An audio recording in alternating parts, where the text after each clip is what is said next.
بصفتها فاعلاً منجمياً مسؤولاً، تظل تازيازت يقظة بشكل خاص فيما يتعلق بحماية البيئة، حيث تم تصميم عملياتها بشكل يحد من أي أثر على البيئة، سواء تعلق الأمر باستهلاك المياه أو استخدام المواد الكيميائية أو تسيير النفايات أو مراقبة جودة الهواء.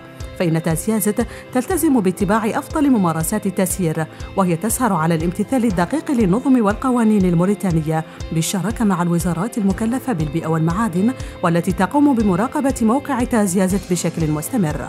من خلال هذا الروبورتاج سنكتشف كيف تعمل تازيازت على ضمان أن يكون لعملياتها أخف تأثير ممكن على البيئة.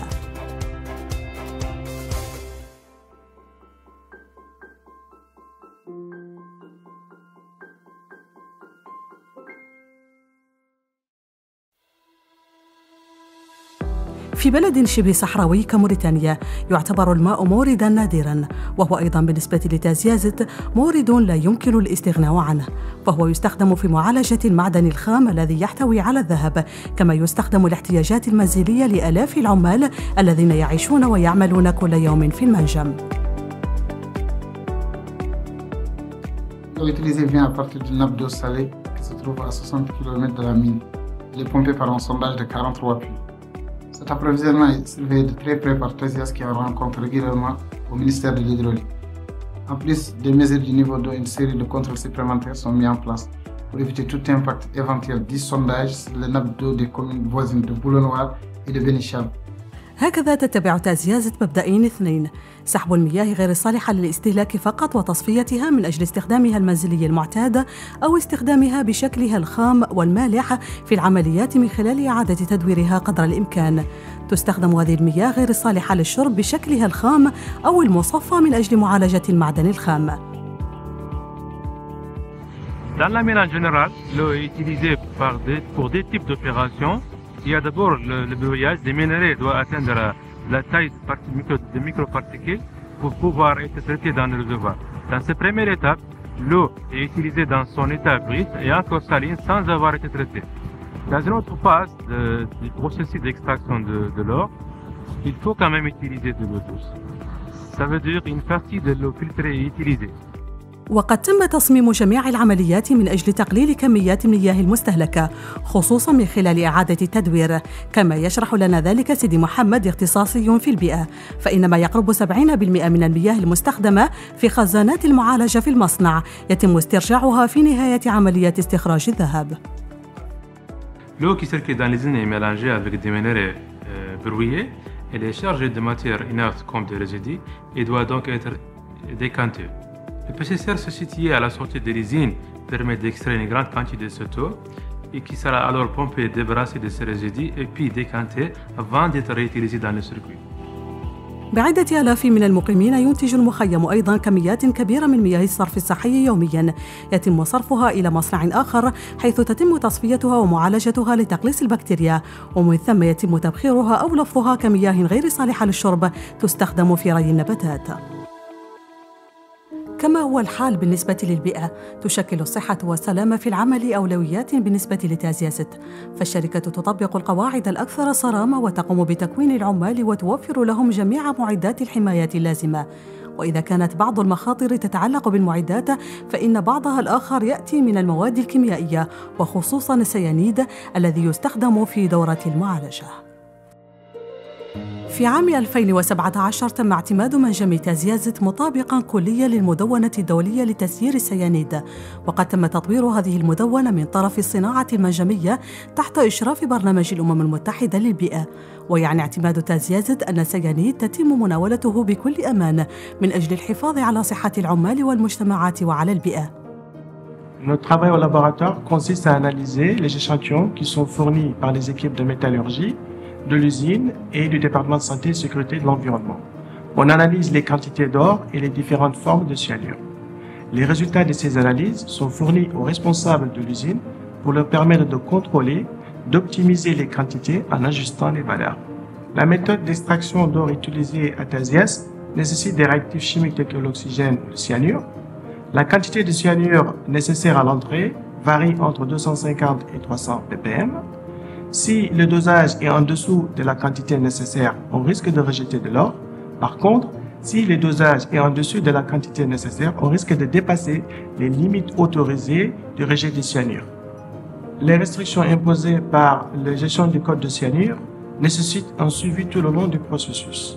En sortie d'usine, par exemple, le taux maximal autorisé est de 50 ppm, alors qu'au niveau des effluents, il est uniquement de 5 ppm. Ce matin, ce taux était de 38 ppm contre les 50 autorisés.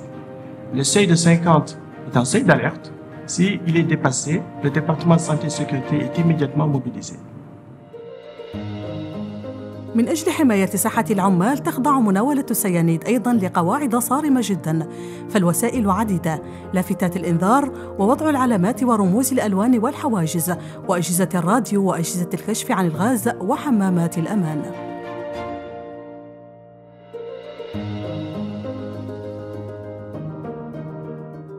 Le Code international de gestion du cyanure impose d'avoir un personnel formé, et c'est y compris pour les fournisseurs.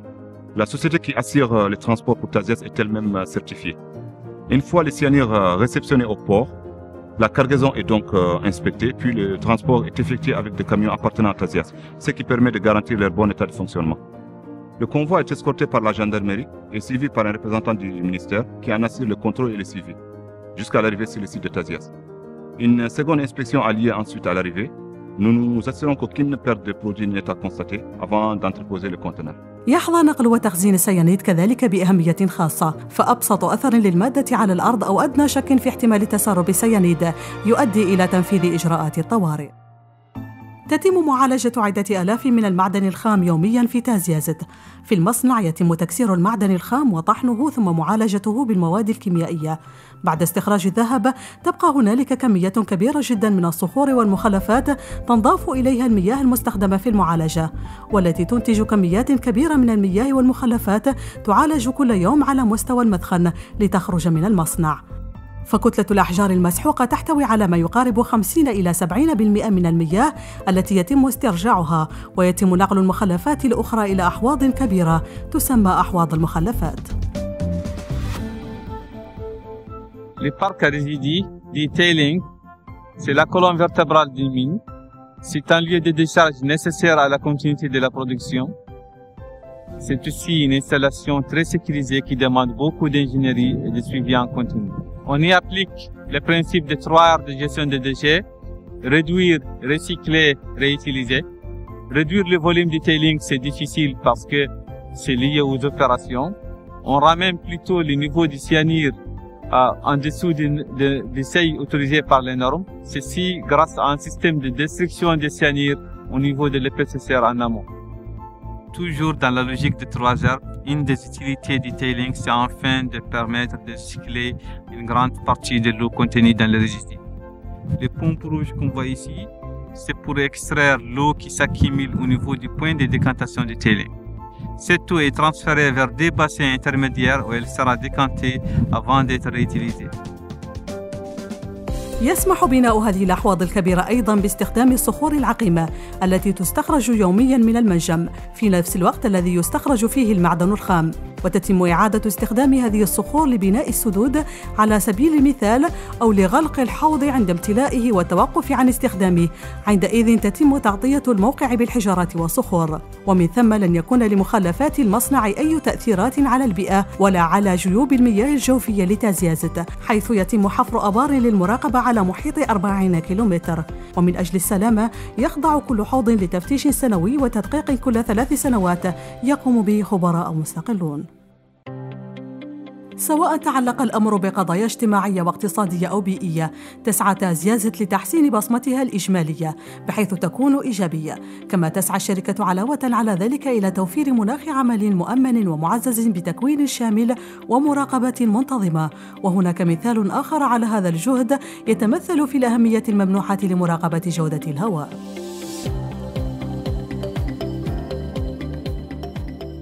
On a 5 stations de contrôle de qualité de l'air qui ont été installées dans le site de TASIAS.